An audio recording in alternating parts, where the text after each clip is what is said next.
అందరికీ నమస్కారం. Welcome back to Vamsi Bhavani. So ఇవాల్టి ఈ వీడియో నుంచి మనం మన సిఎస్ ఫండమెంటల్స్ 30 డేస్ ఛాలెంజ్ని స్టార్ట్ చేయబోతున్నాం. సో ఈ సిఎస్ ఫండమెంటల్స్ అనే సిరీస్లో ఏం డిస్కస్ చేయబోతున్నాం? 3 సబ్జెక్ట్ అండి. ఒకటేమో ఆపరేటింగ్ సిస్టమ్స్, ఒకటేమో డిబిఎంఎస్ అంటే డేటాబేస్ మేనేజ్మెంట్ సిస్టమ్స్, అండ్ మూడోదేమో సిఎన్ అంటే కంప్యూటర్ నెట్వర్క్స్. ఓకే, ఓఎస్ 10 రోజులు, డిబిఎంఎస్ 10 డేస్ అండ్ నెట్వర్క్స్ కూడా 10 రోజులు. Okay, so total 30 days. Got it? So ఈ సబ్జెక్టులనే సేమ్ వీటిని మీకు కాలేజ్లో 6 మంత్స్ పాటు నేర్పిస్తారు, అవునా? సో ఈ 6 మంత్స్ కోర్సు అండ్ ఈ 10 డేస్ కోర్సు సేమేనా అన్న అంటే డెఫినెట్లీ సిలబస్ ప్రకారం సేమ్గా ఉండదు. ఓకే, సో ఇదేమో అకాడమిక్ పర్పస్కి, నేను చెప్తుందేమో ప్రాక్టికల్ పర్పస్కి అనమాట. సో నా ఫోకస్, నేను సిలబస్ డిజైన్ చేసినప్పుడు నా ఫోకస్ ఏంటంటే ఈ కోర్స్ బోత్ ఫ్రెషర్స్కి అండ్ ఎవరైతే ఇప్పుడే కైండ్ ఆఫ్ ఐటీ డొమైన్లోకే కొత్తగా వస్తారు కదా నేర్చుకోవడానికి, వాళ్ళకి వీళ్ళిద్దరికీ అర్థమయ్యే విధంగా అండ్ వీళ్ళిద్దరికీ యూజ్ అయ్యే విధంగా నేను సిలబస్ని డిజైన్ చేశాను. ఫ్రెషర్స్ అంటే నా ఉద్దేశం ఆబ్వియస్లీ ఫ్రెష్ క్యాండిడేట్స్, ఎవరైతే ఫస్ట్ టైం ఆర్ కొత్తగా ఇంటర్వ్యూస్కి వెళ్తున్నారో వాళ్ళకనమాట. ఓకే, ఆబ్వియస్లీ మనకి సిఎస్ ఫండమెంటల్స్ కూడా ఇంటర్వ్యూస్లో అడుగుతూ ఉంటారు కాబట్టి డెఫినెట్లీ ఈ 30 డేస్ ఛాలెంజ్ మీకు చాలా బాగా అర్థమవుతుంది, చాలా బాగా హెల్ప్ అవుతుంది కూడా.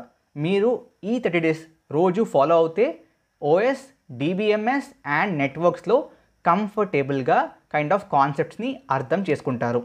Got it? గ్రేట్. దాంతోపాటు ఈ 30 డేస్ ఛాలెంజ్లో నాకు కైండ్ ఆఫ్ ఒక విషయం అనిపించింది అనమాట.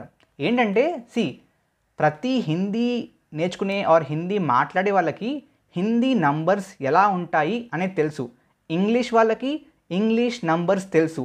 బట్ చాలామంది తెలుగు వాళ్ళకి, నాకు కూడా ఈ డే వరకు ఎగ్జాక్ట్గా ప్రతి నంబర్ని తెలుగులో ఏ విధంగా రాస్తారో తెలియదు. కాబట్టి ఈ 30 డేస్ ఛాలెంజ్లో భాగంగా ప్రతిరోజు మనం ఒక నంబర్ని తెలుగులో ఏ విధంగా రాస్తారు అనేది చూద్దాం. సో స్టార్టింగ్ విత్ డే 1 కాబట్టి ఇవాళ డే 1 ఇంగ్లీష్లో ఈ విధంగా ఉంటుంది. సో ఇదే 1ని తెలుగులో ఈ విధంగా రాస్తారు. Okay, so this is 1 in Telugu. Okay, ఈ విధంగా 30 డేస్ పాటు మనం 30 నెంబర్స్ని నేర్చుకుందాం. డెఫినెట్లీ ఆబ్వియస్లీ 10 డేస్ అయిపోయాక మనకి 1 నుంచి 9 వరకు ఇంక్లూడింగ్ 0 ఆబ్వియస్లీ నేర్చుకుంటాం కాబట్టి వాటినే వాడి మిగతా నంబర్స్ అన్నీ రాయొచ్చు. సో ఈ సిరీస్ మీకు కేవలం సిఎస్ ఫండమెంటల్సే కాదు, తెలుగు నంబర్స్ని, తెలుగు అంకెల్ని కూడా నేర్పిస్తుంది. Okay, so this is number 1. So 1వ రోజు అనమాట ఇవాళ. Got it? గ్రేట్. సో ఇవాల్టి మన ఈ వీడియో ఉద్దేశం ఏంటి? సో ఇవాల్టి మన ఈ వీడియో ఉద్దేశం 2 విషయాలు. Obviously course introduction which we just completed. Second is OS introduction. Okay, so OS అంటే ఏంటి? సో ఓఎస్ ఇందాక చెప్పినట్లుగా it stands for operating system.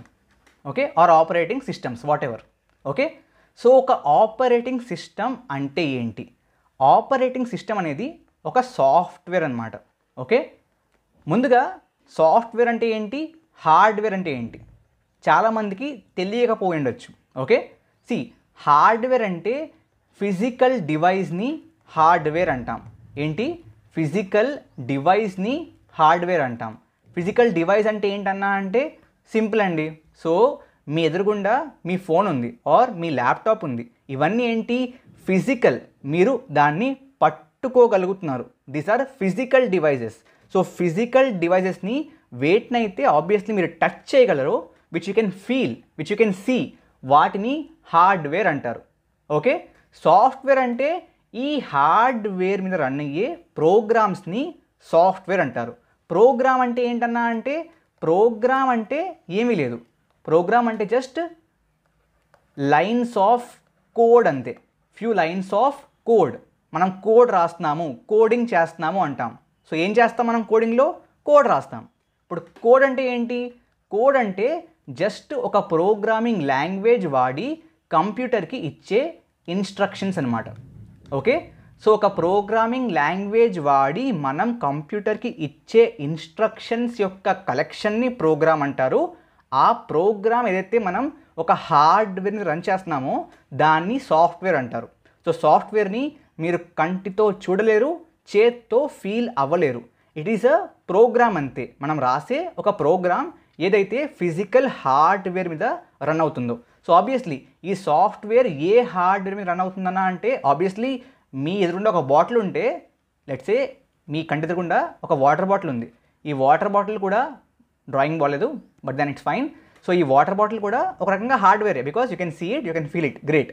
But మన సాఫ్ట్వేర్ రన్ అయ్యేది ఒక స్పెసిఫిక్ హార్డ్వేర్ మీద. దాని పేరేంటి? దాని పేరు processor. Okay, got it? So processor అనే hardware which is present in the CPU, మన సిపియు లోపల ఉంటుంది. సో ఈ ప్రాసెసర్ అనే హార్డ్వేర్ మీద రన్ అయ్యే కోడ్ని, ప్రోగ్రామ్స్ని సాఫ్ట్వేర్ అంటారు. ఓకే, సో అదేవిధంగా ఆపరేటింగ్ సిస్టమ్ కూడా ఒక సాఫ్ట్వేరే. సో ఆబ్వియస్లీ మీరు ఇప్పటిదాకా సి నేర్చుకుండొచ్చు, C++, Java, Python, whatever programming languages నేర్చుకుని ఉండొచ్చు. దాంట్లో మీరు ఫర్ ఎగ్జాంపుల్ కొన్ని ఫైల్స్ రాస్తే దాన్ని కూడా సాఫ్ట్వేర్ అని పిలవచ్చు. అదేవిధంగా ఆపరేటింగ్ సిస్టమ్ కూడా ఒక సాఫ్ట్వేరే, అంతకు మించి ఏమీ కాదు. ఓకే, కానీ ఈ సాఫ్ట్వేర్ ఏంటంటే చాలా చాలా ఇంపార్టెంట్. ఓఎస్ అనే సాఫ్ట్వేర్ చాలా ఇంపార్టెంట్. ఎందుకంటే ఫర్ ఎగ్జాంపుల్ నేను ఒక కోడ్ రాశాను. ఫర్ ఎగ్జాంపుల్ ఒక .cpp or .java or .py అనే కోడ్ రాశాను. ఈ కోడ్ రన్ చేయాలి ఎవరు? ఆబ్వియస్లీ ప్రాసెసర్ కదా. సో రన్ చేయాలి అన్నప్పుడు ఫర్ ఎగ్జాంపుల్ నాకు 3 రన్ అవ్వాలి.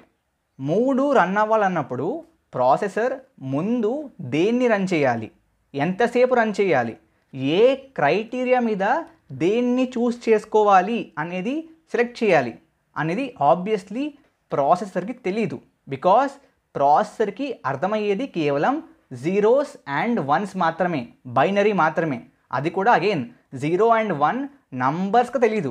ప్రాసెసర్కి 0 అంటే పవర్ ఆఫ్ ఆర్ వోల్టేజ్ లో, 1 అంటే power on or voltage high.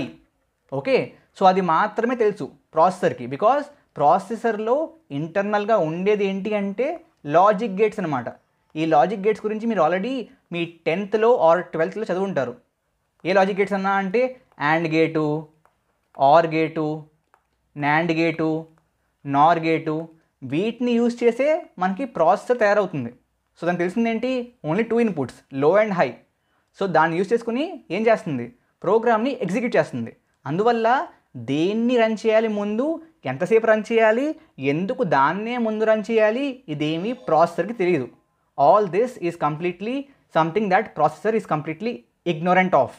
Okay, so దానికోసం మనకి మనం రాసే సాఫ్ట్వేర్స్కి, మనం రాసే కోడ్కి అండ్ హార్డ్వేర్కి మధ్య ఒక ఇంటర్ఫేస్ కావాలి, ఒక మధ్యవర్తి కావాలి. ఓకే, ఒక మీడియేటర్ కావాలి. ఓకే, సో ఆ మీడియేటరే ఆపరేటింగ్ సిస్టమ్. ఓకే, మనం రాసే సాఫ్ట్వేర్కి అండ్ ప్రాసెసర్ రన్ చేసే హార్డ్వేర్కి మధ్య ఒక ఇంటర్ఫేస్, ఒక మీడియేటర్, ఒక మధ్యవర్తి ఆపరేటింగ్ సిస్టమ్. మధ్యవర్తి అయినప్పటికీ ఇది హార్డ్వేర్ కాదు. ఇందాక చెప్పినట్లుగా ఓఎస్ కూడా సాఫ్ట్వేరే.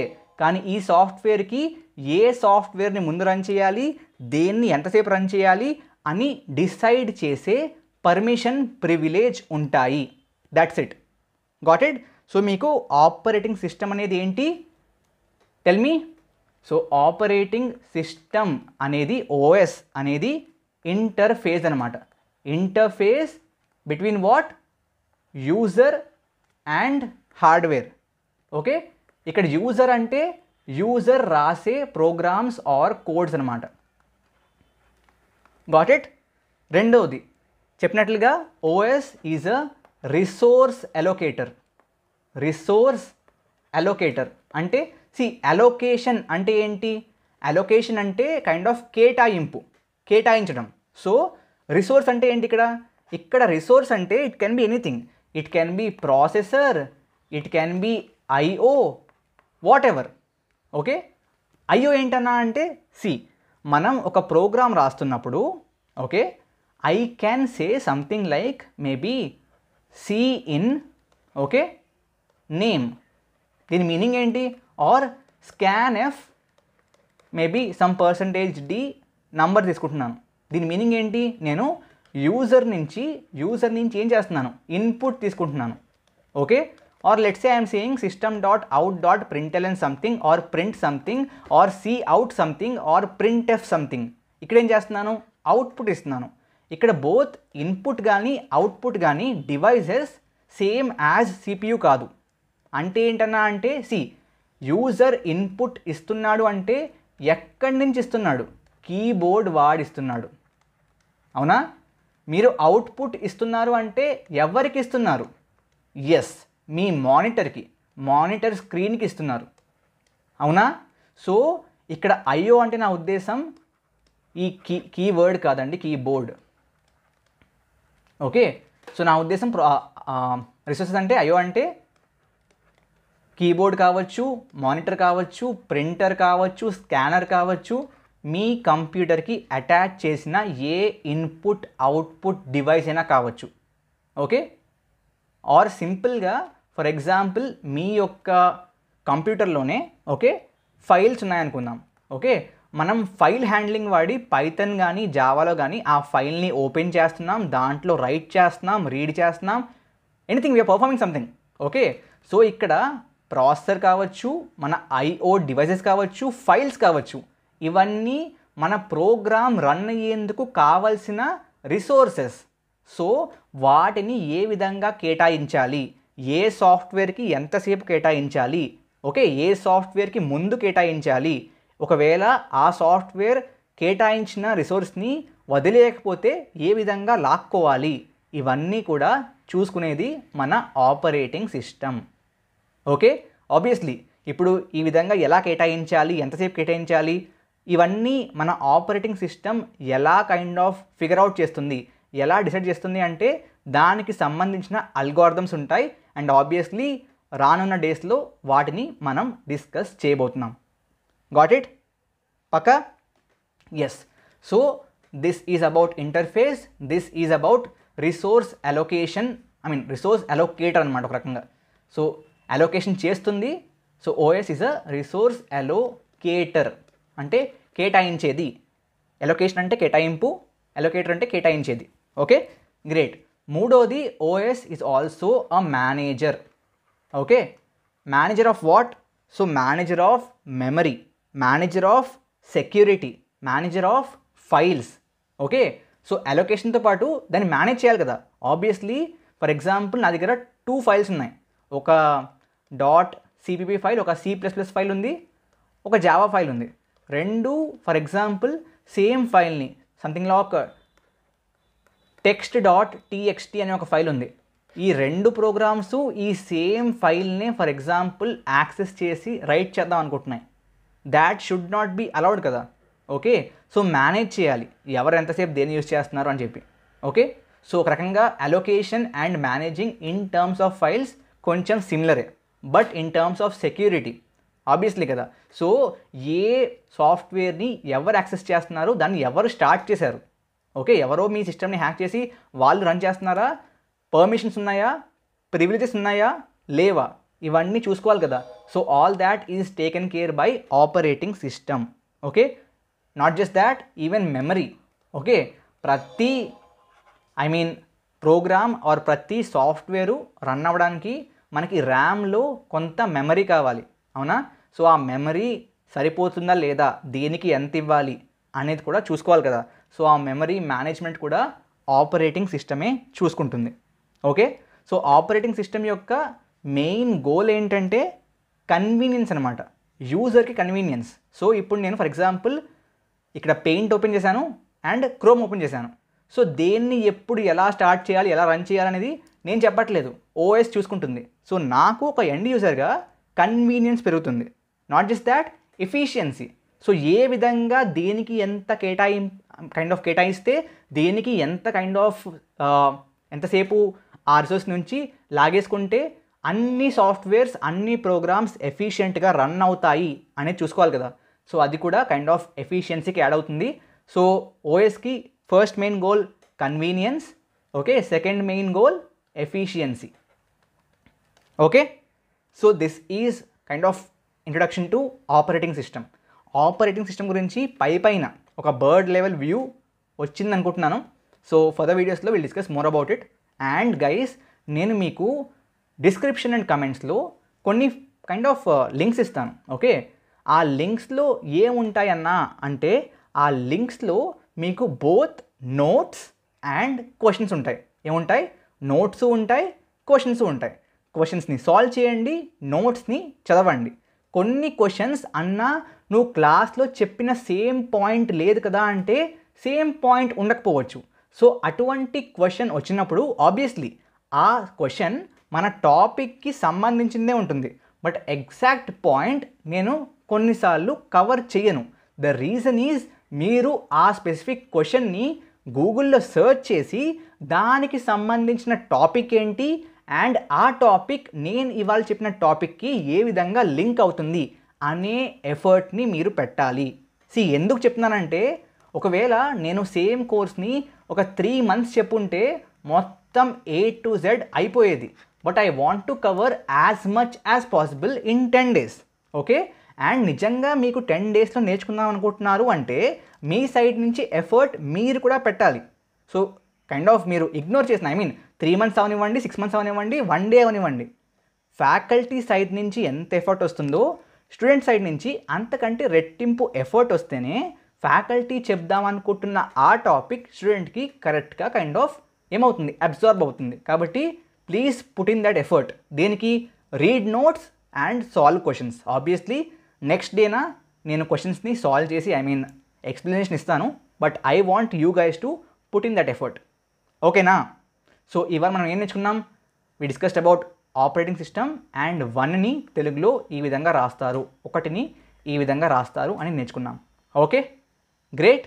Please do like, share and subscribe to Vamsi Bhavani channel. Thank you very much. జై హింద్, జై భారత్.